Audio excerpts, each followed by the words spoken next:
Olá, seja muito bem-vindo. Meu nome é Rebeca Crepaldi, eu sou jornalista de economia e hoje nós vamos conhecer a plataforma Lever, uma fintech que está revolucionando o acesso a crédito na área de saúde. Primeiramente, vou pedir para você se apresentar, Thiago. Conta um pouquinho sobre a sua trajetória até a criação da plataforma Lever. Bom, a minha formação, eu sou médico de formação, mas hoje eu me considero um ex-médico. Por quê? Há mais ou menos 10 anos, talvez um pouco mais, 10, 12 anos, que eu não vejo mais paciente. Então eu comecei com a formação médica. Em algum momento eu senti que eu queria fazer mais do que só atender paciente. Então a nossa história começa com a compra de uma farmácia de medicamentos de alta complexidade. E a gente começa lá atrás, em 2012, a atender as operadoras de plano de saúde dentro dessa linha que era medicamento de alta complexidade. Com o passar do tempo, a empresa foi crescendo, essa empresa que eu fundei lá atrás, a Special, outras linhas foram entrando, então a gente passou a atender os planos de saúde com o serviço de nutrição enteral, infusão de medicamento imunobiológico, serviço de tratamento de paciente ostomizado, e ao longo da trajetória a gente passou a entender mais sobre o mercado de saúde suplementar. Então a Special era cliente dessas grandes operadoras e ali já era a sementinha da Lever. Por quê? Cada vez que a gente ganhava um contrato dessas operadoras, que via de regra são grandes empresas, a empresa dava um salto de crescimento. E no primeiro momento, lógico, vinha aquela alegria, satisfação por estar ganhando um novo contrato, mas logo no dia seguinte a gente tinha um problema que seria como equalizar o caixa. Por quê? Quando você compra medicamento, e essa é a realidade de todos os prestadores de serviço em saúde, você tem as obrigações de pagar no curto prazo e você vai receber esses valores, ou seja, você vai ter o seu contas a receber mais dilatado, mais estendido. Então, nós comprávamos, pagávamos os medicamentos com 30 dias e prestávamos o serviço para as operadoras. Então, mais ou menos mais 30 dias de prestação de serviço e a partir daí 60, 90 dias para receber. Então, a Special foi o embrião da Lever, porque com o passar do tempo a gente percebia que esse era um problema grande. A gente queria crescer, crescia, mas crescia sempre com aperto no caixa, aperto no fluxo de caixa, porque tinha esse descasamento. Então, desde lá de trás, surgiu essa ideia, existia já o problema, e até então a gente não sabia como resolveria esse problema. Não sabia que íamos ser nós que íamos resolver esse problema, que a gente entende que é para o mercado inteiro. O mercado de saúde, ele não é um mercado à vista, ou seja, quando você entra numa clínica, entra num hospital e você faz um atendimento, essa clínica, esse hospital não recebe imediatamente esse dinheiro, ele não recebe esse recurso. Então ele tem todo esse tempo de processamento, primeiro o tempo interno, depois ele fatura contra a operadora, a partir daí corre os prazos para receber. Então, isso falando um pouco do embrião do que foi a Lever. Do meu lado, eu como médico, sempre fui muito inquieto, vamos dizer assim. Então, acho que a Lever vem um pouco dessa inquietude também, de querer fazer algo novo. Como eu falei, a gente fundou uma outra empresa, que é a Special acabou crescendo, ela hoje tem uma gestão mais profissionalizada, então tem uma CEO que é quem toca o negócio, eu fico mais na função de conselheiro, e eu não conseguiria ficar sem fazer outra coisa. Então surgiu a ideia da Lever lá atrás, eu diria que em 2016 a gente começou a pensar no problema, e em 2018 começaram a se clarear os caminhos para qual seria a solução desse problema do mercado, que é o descasamento de fluxo, o descasamento de caixa. Perfeito. Você deu uma pincelada aqui pra gente sobre a Lever, sobre a solução. Você trouxe uma frase muito bacana, Thiago. No mercado de saúde, não são um mercado à vista. Então eu queria que você explicasse como a Lever se posiciona nesse mercado. A gente está falando de uma fintech para a área da saúde. Explica um pouquinho melhor para a gente sobre a solução especificamente. Tá, vamos lá. Primeiro eu preciso definir o que é fintech, né? Então a fintech o nome fintech vem da junção de financeiro e tecnologia. Então a gente ouviu muito falar das fintechs nos últimos 5 anos, vamos dizer, E uma fintech é uma empresa que existem fintechs de vários tipos, tá? Então a Leve é uma fintech de crédito. Tem algumas fintechs que fazem serviço, tem fintechs que fazem análise de crédito. No nosso caso, a gente faz o crédito especificamente. Em 2018, então, o nascimento das fintechs oficial no Brasil é em 2018. Por quê? O Banco Central tem uma agenda de criar concorrência para o monopólio dos bancos no Brasil. A gente sabe que o Brasil você tem alguns 4, 5 grandes bancos, e esses grandes bancos eles concentram mais de 90% do crédito no país. Então isso torna naturalmente o crédito mais caro aqui do que no resto do mundo, porque você tem um oligopólio, pouca concorrência, e uma agenda do Banco Central é criar concorrência para os bancos. Tá? Então, nessa ideia de criar novos entrantes para o mercado, o Banco Central, em 2018, editou a Lei das Fintechs. Na Lei das Fintechs, ela criou duas personalidades jurídicas, vamos dizer. As SCDs, que são a Sociedade de Crédito Direto, e as SEPs, que são Sociedade de Empréstimo entre Pessoas. Ambas passam a dar condição regulatória, dar arcabouço regulatório para que as fintechs funcionem. Então, definindo fintech é isso. Fintechs são empresas financeiras que têm tecnologia como base. O arcabouço regulatório vem em 2018, com o Banco Central fazendo essa agenda de criar concorrência para os grandes bancos. Então, quando surgem as fintechs, aquele problema lá de trás que a gente sentiu enquanto prestador de serviço para o mercado de saúde suplementar, a gente entendeu que ali tinha um caminho para resolver esse problema. Porque até então, só quem poderia resolver esse problema eram os grandes bancos. Porque você precisa ter abertura de conta corrente, você precisa ter alguma garantia de que esse recebível vai de fato passar pela sua mão, vamos dizer assim, ou por uma conta escrow, que a gente chama, para garantir que o título vai ser liquidado.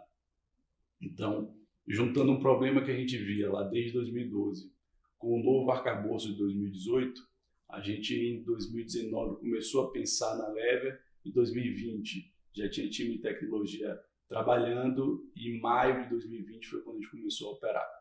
Então, a gente faz exclusivamente crédito no mercado de saúde, que é o que a gente conhece. Vale lembrar que o mercado de saúde, a saúde representa 9,2% do PIB do país. Então, você imaginar que tudo que o país produz, 9,2%, quase 10%, esse número tem aumentado, ele é gasto em saúde. E a maior parte disso é via saúde suplementar, ou seja, 4,5% do PIB são recursos que saem das empresas ou das pessoas, sobem até as operadoras de plano de saúde e elas irrigam todo o mercado.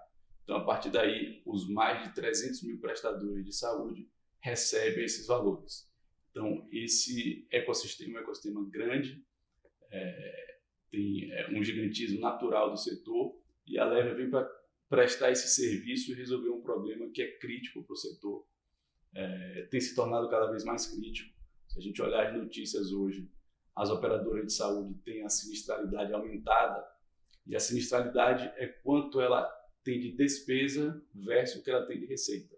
Então, hoje em dia, muitas operadoras têm a sinistralidade acima de 100%, ou seja, elas têm despesa maior do que elas recebem. Então, uma solução que elas têm feito, que elas têm dado a esse problema é aumentar os prazos de pagamento. Então, o mercado que tinha lá atrás 72 dias em média do pagamento da fatura, esses prazos têm aumentado ao longo do tempo, porque com o passar do tempo existe incorporação de novas tecnologias e a saúde vai se tornando cada vez mais cara. Isso não é exclusividade do Brasil, isso você vê nos Estados Unidos, você vê na Europa.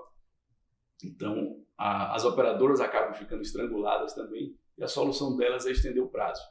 Então, a Lever vem para solucionar esse problema, trazendo esse prazo que é mais extenso, que a gente diz para D+1, D+0, que é o recebimento imediato, no máximo no dia seguinte, depois que o prestador de serviço submete essas informações, que a gente chama de faturamento, depois que ele fatura contra o plano de saúde.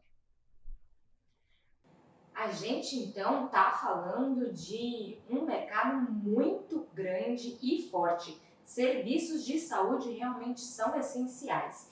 E aí você bem pontuou aqui sobre fintechs, sobre regulações do Banco Central, porque a gente também está falando de um mercado de crédito, um mercado de finanças que movimenta dinheiro e caixa. Explica aqui um pouquinho para a gente como funciona esse ciclo de receita no setor de saúde. Ok. O ciclo de receita na saúde, ele é particular, ele é diferente do ciclo de receita em outros setores, em outros segmentos. A partir do momento que o paciente entra pela porta do prestador, seja uma clínica, um hospital, uma home care, ele começa a gerar despesas, naturalmente. E a receita, ela vem só quando o prestador de saúde submete essas informações para o plano de saúde. Então, esse processo todo, ele leva o tempo do atendimento, o tempo da verificação de que aquele paciente, por exemplo, ele está em dia com o plano de saúde dele, o atendente olha ali a carteirinha do plano e valida aquilo. Mas o mais curioso desse setor é que cada plano de saúde ele recebe de um jeito diferente. Imagine que você é um varejista, tem uma loja e você aceita 15, 20 tipos de cartão de crédito. Só que cada um desses cartões de crédito obedece uma regra diferente. Na saúde é assim. Então, uma operadora de saúde, ela exige que você atenda o mês inteiro, depois você fature numa janela de faturamento que é do dia 1 ao dia 5. Uma segunda operadora exige que você fature a cada 15 dias. Uma terceira não tem janela de faturamento e você pode faturar diariamente. Então, isso gera uma complexidade para a gestão da empresa de saúde, que é como controlar esse ciclo, já que cada um é de uma forma diferente. É diferente de uma empresa que só recebe o dinheiro à vista e recebe no caixa e está tudo certo, ou de uma varejista que aceita cartão de crédito e você tem toda a agenda do cartão de crédito através da mesma adquirente, então você consegue com muita facilidade visualizar esses recebíveis e até antecipar esses recebíveis. Então, na saúde tem essa particularidade. Não é um mercado à vista, como eu falei, é um mercado a prazo, os prazos são longos e, mais do que isso, é muito diferente cada uma das operadoras. A gente diz que se você atender 30 operadoras, você tem que atender a 30 regras diferentes. Nenhuma delas se comunica e tem a mesma regra. Vamos entrar agora numa parte um pouquinho mais técnica. O que diferencia essa antecipação de recebíveis de outras modalidades de crédito, especialmente no setor de saúde? Tem uma diferença muito clara entre o que é antecipação de recebível e do que é empréstimo. Vale a pena lembrar que hoje a Lever atende aos dois tipos. Nós fazemos antecipação de recebíveis, e foi assim que a Lever começou, como uma fintech monoproduto, que só fazia antecipação de recebíveis, e a outra é o empréstimo, mais conhecido como capital de giro ou CAGIRO. Quando você está falando de antecipação do recebível, você está antecipando uma produção que já foi realizada, ou seja, um dinheiro que já é desse cliente. Então você só antecipa esse valor para o dia de hoje, para o D0, para o D+1. Então, ele ia receber em 90 dias, passa a receber agora. Isso não figura como empréstimo. O que é que isso impacta? Isso impacta que no balanço, ou seja, nas demonstrações financeiras desse cliente, ele não tem um aumento do endividamento. Isso não é dívida. Tá? A gente chama isso só de taxa de antecipação. Você cobra uma taxa e vamos dando um exemplo. Imagine que ele tem 100 mil reais para receber em 2 meses. Ele opta por receber hoje 97 mil reais. Então era um dinheiro que já era dele, ele pagou 3 mil reais com uma taxa de antecipação. O empréstimo não. O empréstimo é um dinheiro que ainda não é daquele cliente e a Lever faz esse empréstimo, ou seja, empresta esse dinheiro para ele e usa como garantia esse fluxo de recebíveis que ele vai ter lá para frente. Fazendo um paralelo com o mercado de cartão de crédito, isso é conhecido como crédito fumaça, ou seja, você tem ali uma recorrência de clientes passando na maquininha do cartão, no nosso caso, você tem uma recorrência de clientes recebendo dos planos, faturando contra os planos e você consegue antecipar, você consegue fazer um empréstimo e com base nessa agenda de recebíveis dele, nós travamos essa agenda de recebíveis, a gente consegue descontar uma parte. Você começou aqui a nossa conversa explicando um pouquinho sobre a chegada das fintechs para pulverizar justamente esse setor de serviços financeiros. Por que grandes bancos não oferecem os serviços que vocês oferecem? Sabe aquela história de que os bancos só oferecem crédito para quem não precisa? Depois que você consegue demonstrar para o banco que você não precisa de crédito, aí sim ele te oferta. Então, na saúde é muito difícil para o banco fazer esse crédito. Por quê? Ele não tem visibilidade sobre o que esse cliente ele tem a receber. É uma relação que existe entre os pares, que é a operadora de plano de saúde e o prestador, e o banco não enxerga isso. E o fato dele não enxergar impede que ele faça esse crédito. Mas respondendo mais especificamente à pergunta, eu diria que são 3 os fatores pelos quais os grandes bancos não fazem esse crédito. Número 1, a operadora ela não permite que o prestador de saúde, ou seja, que a clínica, o hospital, emita um boleto contra ela. Então, como não tem esse boleto, você não tem um título executivo. Se não tem um título executivo, o banco fala, bom, não tenho aqui o que receber, não estou enxergando essa relação, acho mais prudente não fazer o crédito. Então, esse é o primeiro e talvez mais importante ponto. O segundo ponto, os contratos que existem entre os prestadores de saúde e os planos de saúde e as operadoras de saúde, eles não predizem valor. São contratos que a gente chama de credenciamento. Então, quando uma clínica, um hospital, ela é credenciada a um plano, ele não diz que ele vai receber, por exemplo, R$1 milhão por mês daquele plano. Ele simplesmente diz que você está credenciado para atender pacientes daquele plano. E o valor vai depender da demanda, de quantos pacientes vão passar pela porta, vão entrar ali. Então, como eu não tenho um contrato com um valor, eu não consigo alienar esse contrato. Eu não consigo levar esse contrato para um banco e falar, veja bem, eu vou receber aqui 500 mil, R$1 milhão por mês e eu quero antecipar esse valor ou eu quero fazer um empréstimo com esse valor em garantia. Então, número 1, não se emite boleto. Número 2, o crédito, o contrato não prediz valor. E o terceiro é que a natureza da operação exige uma nota fiscal de serviço. E as notas fiscais de serviço são, principalmente no Brasil, muito conhecidas por fraude. Então, é um recebível que o grande banco não se interessa em fazer, ou pelo menos não se aprofundou o suficiente para fazer. A gente então está falando sobre acesso a crédito. Empresas de pequeno e médio porte têm dificuldades justamente para acessar esse caixa. Na Lever, vocês levam isso em consideração? Sem dúvida, sem dúvida. As pequenas e médias empresas, qual o problema que elas enfrentam para conseguir crédito?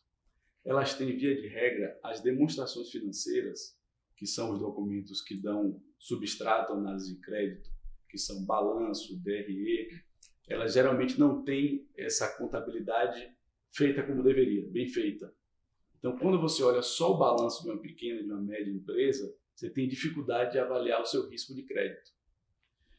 O que é que nós fazemos? Nesse caso, nós olhamos não só esses documentos da clínica, do hospital, mas olhamos também as informações do sacado, ou seja, da fonte pagadora. Então, isso facilita muito o acesso de crédito à pequena e média empresa, que eu deixo de olhar para ela e passo para olhar para quem vai pagar. Então, a Lever, para esse... Hoje nós atendemos clientes de todos os tamanhos, cliente desde clínica pequena, médico individual, consultório, até grandes hospitais. Mas a gente percebe que a prestação de serviço para esses pequenos e médios, ela faz mais diferença, porque justamente a gente consegue olhar não só as informações dele, mas olhar também a relação dele com a fonte pagadora e a partir daí diminuir o que a gente chama de assimetria de informação. Vamos lembrar o seguinte, o que é que torna um crédito caro? Torna um crédito caro é você não saber se você vai receber. Então, isso a gente chama de assimetria de informação. Se alguém que você conhece bem, que você sabe que vai pagar, lógico que você pode diminuir essa taxa, o seu risco é menor. Então, na relação de risco-retorno, o que a gente faz é, cliente muito pequeno, vamos olhar a fonte pagadora, vamos saber se a fonte pagadora tem um bom balanço, tem um histórico de pagamentos, que é um histórico de bom pagador, e a partir daí a gente consegue fazer esse crédito com assimetria de informação menor e, por isso, com uma taxa de desconto menor. O Thiago está dando uma aula aqui para gente sobre o mercado de crédito, mas agora eu queria que você contasse aqui um pouquinho sobre esses desafios no ambiente macroeconômico da saúde suplementar no Brasil. Como você acredita que a Lever impacta o setor? Vamos lembrar o seguinte, o setor de saúde suplementar no Brasil hoje tem por volta de 50 milhões de pessoas, ou seja, 50 milhões de brasileiros hoje têm plano de saúde. O restante da população, os mais de 160 milhões, eles são atendidos sempre pelo SUS, pelo Sistema de Saúde Pública. Então, é super importante a saúde desse setor. É um setor que cuida, vamos dizer assim, da saúde de 50 milhões de pessoas. E agora o setor passa por uma dificuldade muito grande. No pós-pandemia, houve um aumento da sinistralidade. Quer dizer que as contas pagas pelos planos de saúde estão cada vez mais altas. Então, eu diria que hoje nós estamos no all-time high de sinistralidade, ou seja, na pior situação para as operadoras. Isso faz com que as operadoras elas estendam os prazos de pagamento, porque ela tem uma rentabilidade mais baixa agora e a forma dela manter-se operante, manter-se operacional, é estendendo os prazos. Então, a Lever chega justamente para irrigar mais esse mercado, trazer dinheiro novo, trazer dinheiro que estava no mercado financeiro apenas. A gente está trazendo esses recursos para o mercado de saúde e com isso a gente consegue irrigar o setor e diminuir esses prazos para o prestador. Então, muitas vezes o prestador de saúde, ele é economicamente viável, ou seja, ele tem uma rentabilidade boa o suficiente, mas ele é financeiramente inviável. Ele não tem dinheiro no caixa para cumprir as obrigações de curto prazo. Então, enquanto ele está esperando a operadora pagar nesse período, é onde entra a Lever e consegue ajudar o setor como um todo, porque é como se a gente tivesse trazendo, como eu falei, esse dinheiro novo, trazendo essa oxigenação para um setor que nessa fase específica precisa.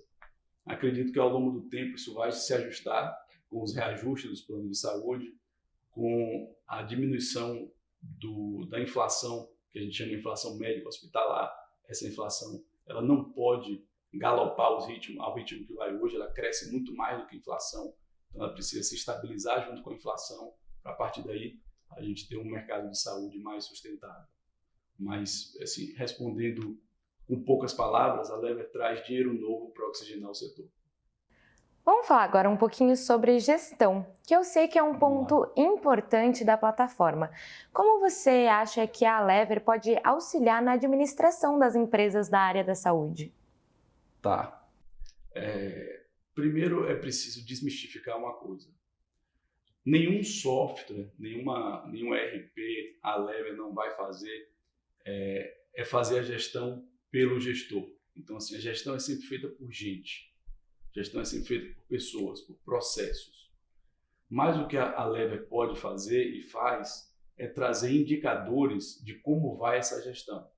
E trazendo os indicadores, o que ela vai proporcionar ao gestor é a capacidade dele priorizar as ações. Então vamos lá. Um gestor que hoje não sabe quanto que ele tem de glosa, quanto que ele tem a receber, qual que tem sido o prazo de recebimento dele para cada uma dessas operadoras, se ele aumentou ou diminuiu o faturamento numa determinada operadora. Então a Lever traz, através dos seus dashboards, essas informações. Então, um gestor que olha e vê que a glosa dele aumentou de 3% para 10%, por exemplo, que é super relevante, ele pode atacar esse problema sempre com gente, sempre com processo, mas reduzir essa glosa e a partir daí ter melhor saúde financeira.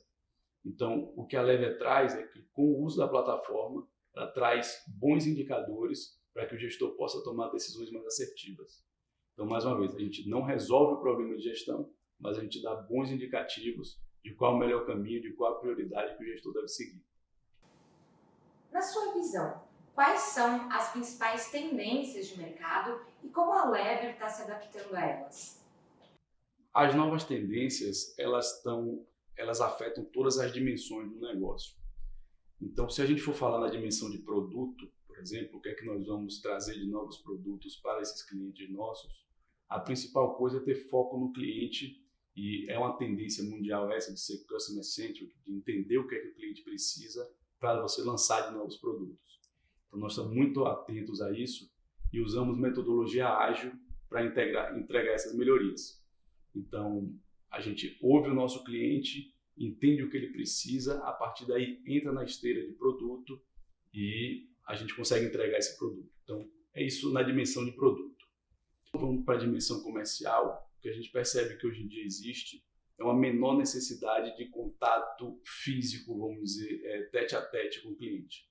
Então, hoje, a gente faz boa parte das nossas operações via inside sales, via remota. Então, a gente consegue acessar cliente do Brasil inteiro, fazendo ali demonstração de produto, fechando o negócio à distância. Então, a gente percebe que isso é uma novidade. Quando a gente olha para as empresas tradicionais de finanças, os bancos, as financeiras, você tinha muito a figura do gerente que vai visitar um cliente, da agência, e hoje a gente faz isso tudo que a gente chama asset light. Você não precisa ter agências pelo Brasil inteiro, você não precisa ter um gerente indo visitar um cliente. Então a Lever está alinhada com essas tendências, vamos dizer, de deslocalização, ou seja, eu consigo atender um cliente em qualquer lugar, e as tecnologias ágeis, tanto para desenvolvimento de produto, quanto para a parte de programação e software. Você comentou aqui um pouquinho para a gente sobre entender essa dor do cliente. Você também trouxe de aplicar uma metodologia ágil para trazer essa solução. Eu queria que você contasse como a Lever aplica tecnologia em tudo isso que você está trazendo aqui para a gente. Ótimo. Cada vez que o cliente ele entra na plataforma, ele, através dos dados que ele insere na plataforma, a plataforma tem alguns robôs, e esses robôs buscam informações da relação entre esse prestador e o plano de saúde. Ela pega informações históricas de 12 a 24 meses para trás. Então, a partir desse banco de dados que a gente constrói, nós começamos a predizer, ou seja, eu tenho o passado dele, eu consigo predizer no futuro o risco de crédito dele, quanto eu consigo fazer de crédito, qual a probabilidade dele pagar, dele não pagar, se ele continua prestando o mesmo serviço, se aquele tipo de serviço tem um risco maior de glosa. Então nós estamos falando aí de inteligência artificial, que é você olhar para o passado, olhar para todas essas informações do passado, todos esses dados, processar esses dados e transformar em informações preditivas para o futuro. Então a Lever, hoje a plataforma da Lever tem todos esses dados de passado, a gente processa, olha futuro e a gente acredita que as grandes inovações que vão acontecer nos próximos 5 a 10 anos vão vir da área de inteligência artificial. Então, nós estamos preparados para isso e a primeira fase de você se preparar para o uso de inteligência artificial é você ter bons dados na sua base.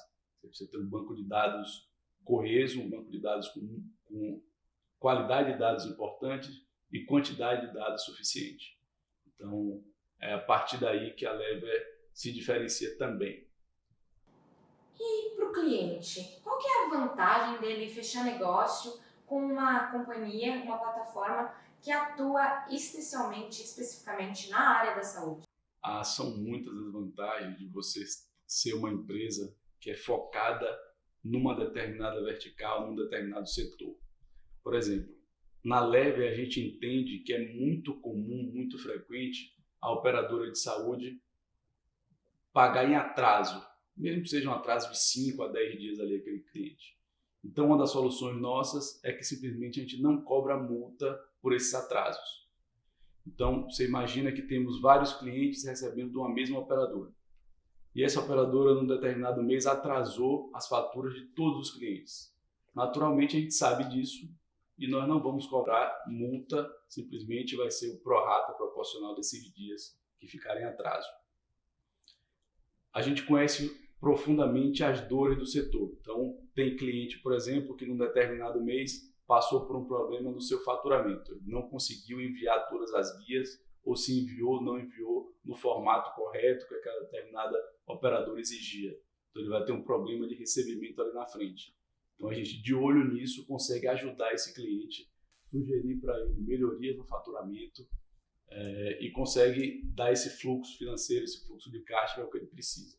Então, é completamente diferente de fazer negócio com um banco ou uma financeira que está muito mais focada no que ela faz. Ou seja, eu faço crédito e eu sou agnóstico, faço para qualquer setor. No nosso caso, que fazemos só saúde, a gente consegue entender muito mais a dor desse cliente e, com isso, trazer os remédios corretos. Então, eu acho que faz toda a diferença fazer negócio com quem está específico no setor, quem conhece as dores. Dei 2 exemplos aqui, os atrasos que são comuns, os erros de faturamento que são comuns. Então, isso faz muita diferença no dia a dia de quem contrata a Lever. Vamos falar de um assunto que todo mundo gosta? Cultura. Tiago, qual é a cultura da Lever e o que você procura na hora de formar um bom time? Joia. Talvez cultura seja a coisa mais importante dentro de uma empresa. Tem uma frase que diz que a cultura come a estratégia no café da manhã. Ou seja, você pode ter a melhor estratégia do mundo, se você não tem uma boa cultura organizacional, isso vai se esvair. Você pode ter, por exemplo, uma estratégia de fazer, um plano de fazer redução de custos. Mas se você tem uma cultura de uma empresa perdulária, que gasta com o que não deve, você não vai conseguir fazer, porque culturalmente você não consegue. Então, é uma coisa que nós olhamos com muito cuidado, a cultura. E na Lever, primeiro, a gente tem uma cultura muito horizontal, ou seja, a gente tenta que a empresa não seja dividida em silos, que você tenha muitos layers, né, muitas camadas hierárquicas, porque todo mundo precisa estar de olho no cliente. Então, todo mundo na empresa precisa ter esse olhar voltado para o cliente. Então, essa é a primeira coisa de cultura, que é foco no cliente. Outra coisa super importante na nossa cultura é de ter senso de dono. Então, o que nós queremos na Lever é que todos se saibam dono do negócio.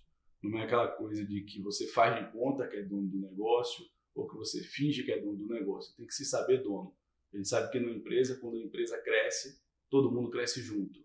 Então, é como uma maré subindo, todos os barquinhos vão subir. Se a maré descer, todos os barquinhos descem. Então, ter senso de dono é super importante. Então, eu destacaria foco no cliente, senso de dono e transparência.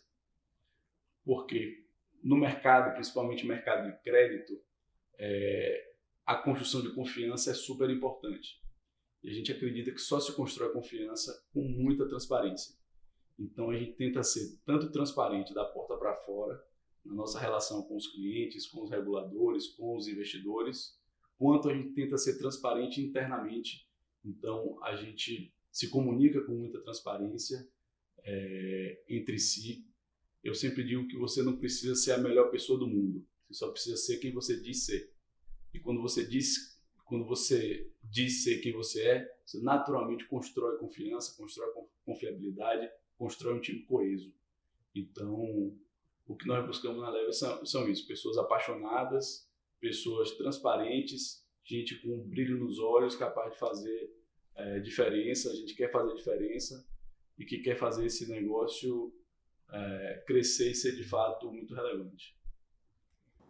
Na sua visão, nas suas palavras, qual é a missão, o objetivo da plataforma Lever? Onde vocês querem chegar?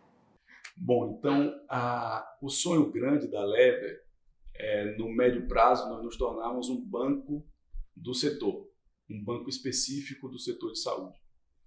E diferente do que os bancos convencionais fazem, o que nós queremos de fato é olhar para esse cliente e ajudar o cliente com o conceito de sucesso do cliente, com o conceito de onde é que a Lever o banco Lever pode ajudar esses clientes a crescer.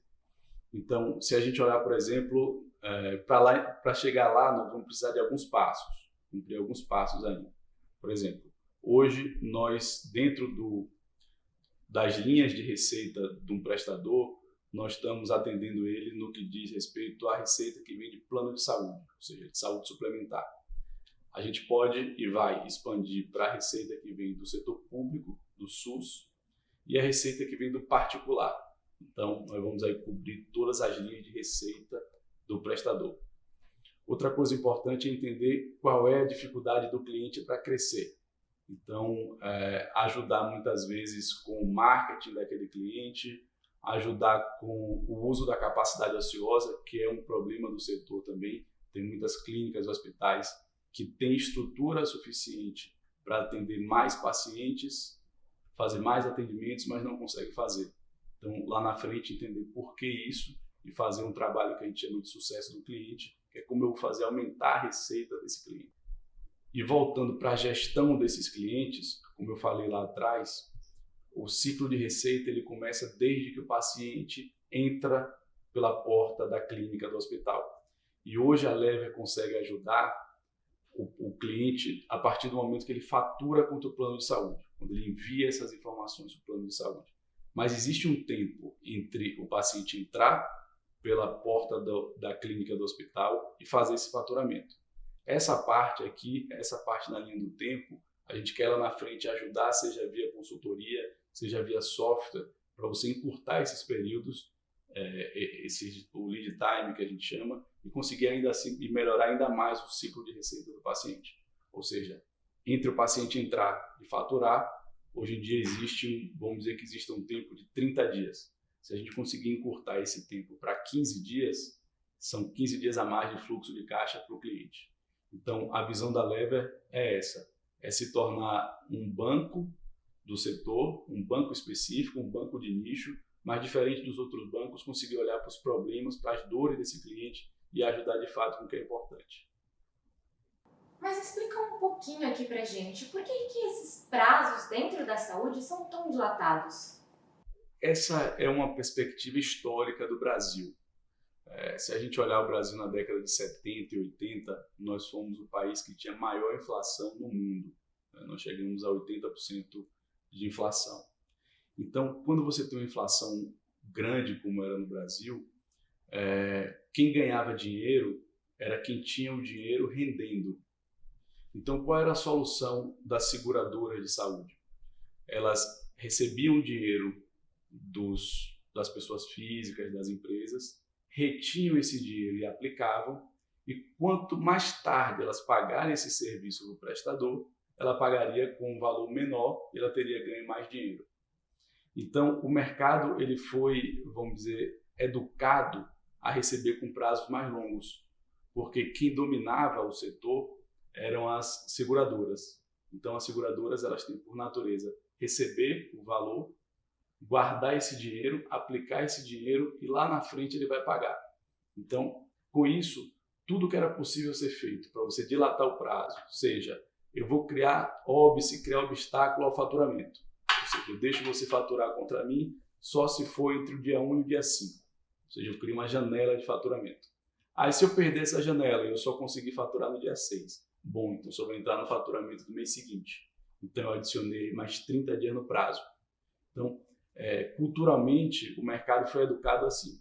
As seguradoras, as operadoras de saúde retêm o recurso e os prestadores só recebem esse recurso com um prazo mais dilatado. Então, isso é uma perspectiva muito histórica do Brasil, que vem de altíssima inflação, e foi assim a forma com que as operadoras de saúde conseguiram, ao longo do tempo, se sustentar e ganhar mais. Acaba que essa estrutura penalizou principalmente as empresas pequenas e médias do setor. Então agora a gente vai entender quais são os tipos de operadoras de saúde. Joia. Na visão do cliente, do cliente-paciente, que eu digo, todas as operadoras de saúde parecem ser do mesmo tipo, parecem que são todas iguais. Mas quando você olha cada uma das operadoras, elas têm tipos diferentes. São 5 os tipos de operadoras. O que vai diferenciar cada tipo de operadora é de onde ela vem, de onde é que ela nasce. Então, eu vou dar os exemplos aqui para ficar mais claro. Uma cooperativa de saúde. Então, quem representa as cooperativas de saúde são as Unimedes. Então, são a cooperativa médica, onde vários médicos se juntam, eles podem e devem prestar o serviço de saúde à população, eles se juntam, criam uma cooperativa e essa cooperativa passa a vender plano de saúde dessa operadora. Então, é uma operadora do tipo cooperativa. Existe um outro tipo de operadora que são as seguradoras. Então, a seguradora, via de regra, ela não faz a operação de saúde em termos verticais, de ter hospital, de ter clínica, ela fica com o risco financeiro. Então, ela recebe das empresas, das pessoas físicas, fica com o recurso e paga os sinistros. Então, quando um cliente compra, vamos dizer, um plano da Sul América, um plano do Bradesco, um plano da Allianz, ele está comprando um seguro saúde, que é diferente do primeiro tipo que eu falei, cooperativa. O terceiro tipo, e é o tipo que mais cresce no Brasil, são as medicinas de grupo. A medicina de grupo ela é diferente das duas primeiras. A cooperativa nasceu num grupo de médicos. A seguradora nasceu numa operação financeira, né, dentro do banco, no caso da Saúde Bradesco. As medicinas de grupo ela nasce dentro de um hospital. Então, um determinado hospital começa a vender plano de saúde para o atendimento naquele hospital, por aquele corpo médico. Então, esse é o terceiro tipo, o tipo que mais cresce. E por que é o tipo que mais cresce? Porque quando você tem a estrutura hospitalar, a estrutura vertical, você consegue melhor controlar seus custos. Então, ela consegue ter custos mais baixos, então ser competitiva quando ela vai para o mercado, vender plano de saúde para o RH das empresas, vamos dizer. Então, é um tipo que tem crescido muito. O fato dele crescer, em algumas regiões, ele deixa de ser verticalizado. Imagine que eu sou um hospital de uma cidade média e eu criei uma operadora de saúde do tipo medicina de grupo e eu começo a vender plano de saúde naquela cidade. Os habitantes da cidade vizinha resolvem comprar meu plano, eu vendo o plano. Só que na cidade vizinha eu não tenho um hospital. O que é que eu faço? Eu credencio uma nova rede.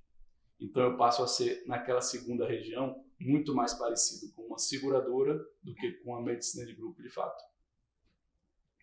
E um quarto tipo são as autogestões.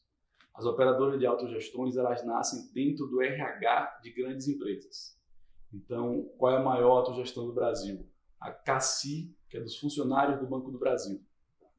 Então, um RH de uma empresa grande, ele percebe que tem tantos funcionários que para ele vale mais a pena criar um plano de saúde, ou seja, credenciar uma rede de clínicas e hospitais, do que ele pagar para um terceiro, um plano de saúde externo, fazer isso por ele.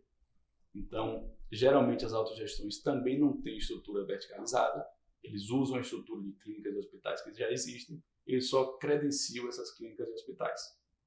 Então, as autogestões, as empresas públicas mais comumente têm autogestões, então tem o postal dos Correios, tem a Saúde Petro da Petrobras, tem o CACI, tem a GEAP, que é dos funcionários do governo federal, mas ela funciona geralmente de maneira não verticalizada, ou seja, não tem clínica e hospitais, mas elas também vendem os planos de saúde para os seus funcionários. Então, esses são os 4 principais tipos, e tem um quinto tipo que são as filantropias, que elas nascem dentro dos hospitais filantrópicos, dentro das Santas Casas. Então, muitas cidades, principalmente do interior, têm o plano da Santa Casa. Esse plano é o que se chama de plano do tipo filantropia. Então, a ANS classifica esses 5 tipos. Então, vamos lá. Falei primeiro cooperativa. A ANS classifica então esses 5 tipos, que são as cooperativas, seguradoras, medicina de grupo, autogestão e filantropia. Então, esses são 5 tipos. Para a visão do cliente, esses 5 tipos se parecem, se confundem, mas quando a gente vai olhar o mercado de saúde, a gestão em saúde de maneira geral, eles são distintos e cada um com suas características.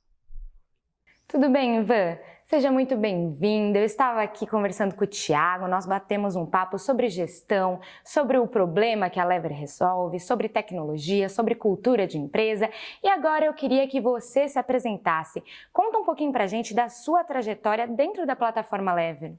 Vamos lá. Falando um pouquinho mais para trás, eu sou engenheiro de formação, sou engenheiro eletricista, mas acabei de trabalhar como engenheiro de processos na Toyota. Passei uns 5 anos lá. Na sequência, eu fui prestar consultoria também dos conceitos Toyota de produção em diversos processos. E já tem uns 8 anos que eu trabalho junto com o Thiago em alguns projetos, mais especificamente tem uns 3 anos que a gente está com o projeto da Lever.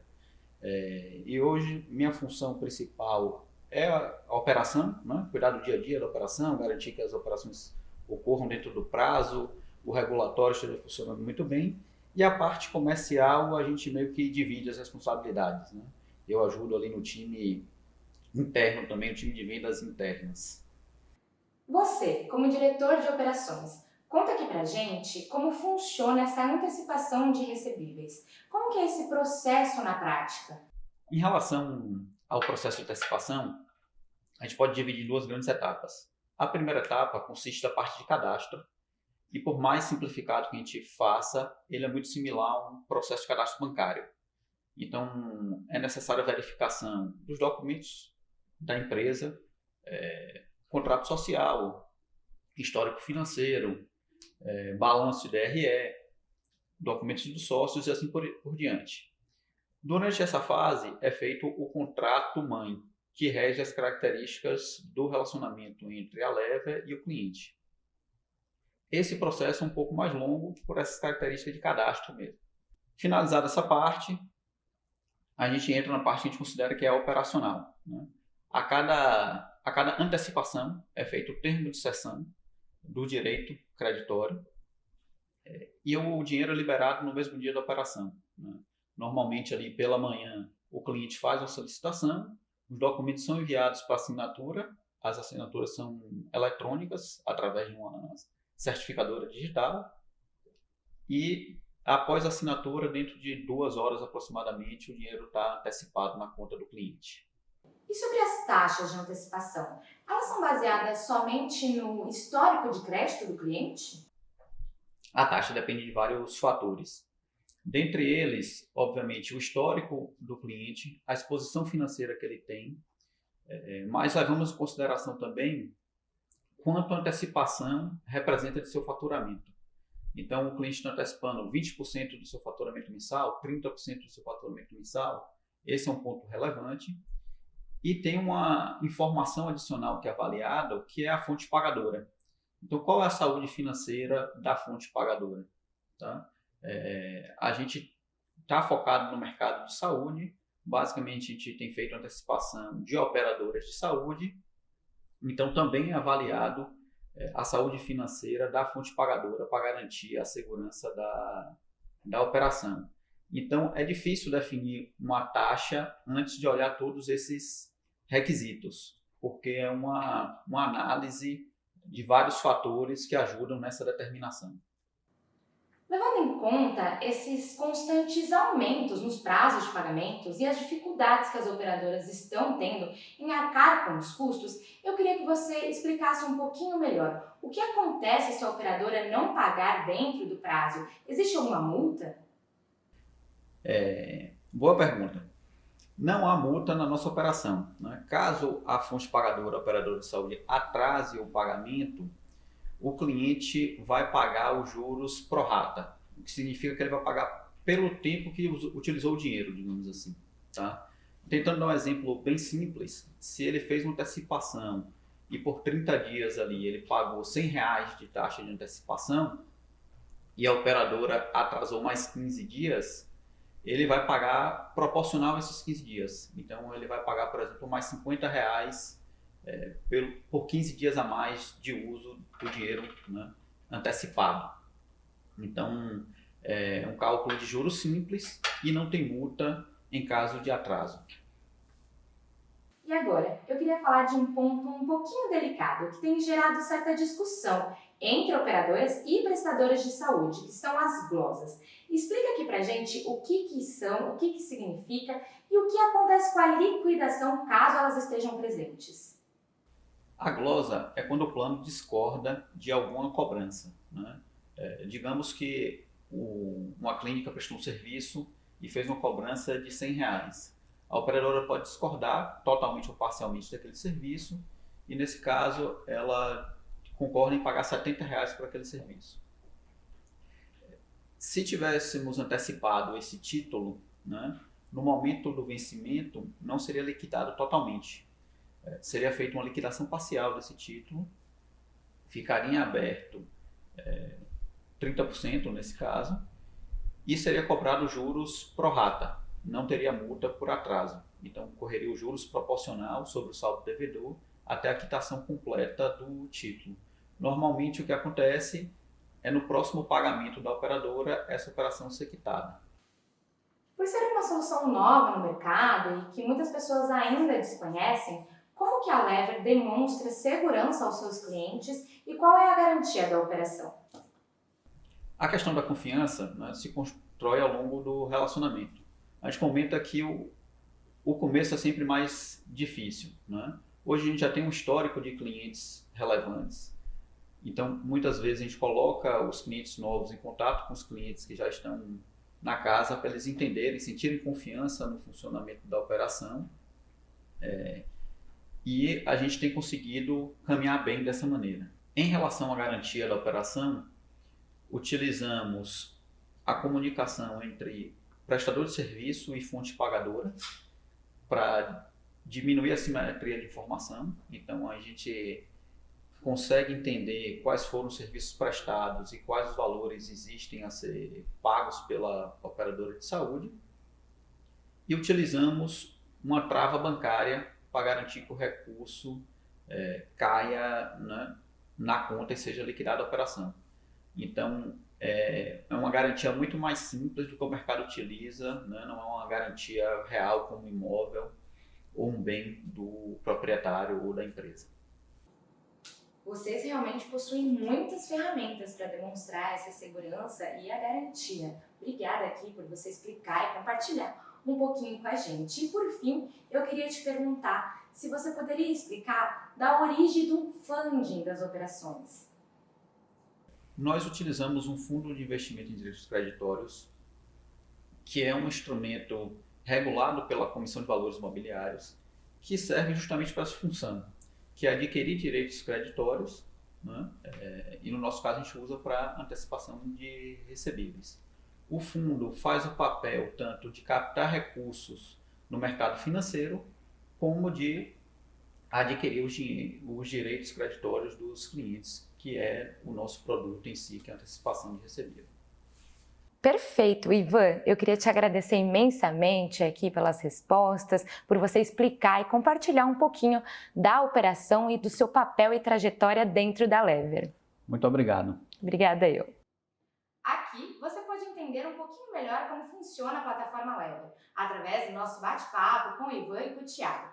Agora, eu convido vocês a conhecerem o site da Lever e as redes sociais. É só digitar @plataforma Lever. Meu nome é Rebeca Crepaldi e eu te vejo numa próxima.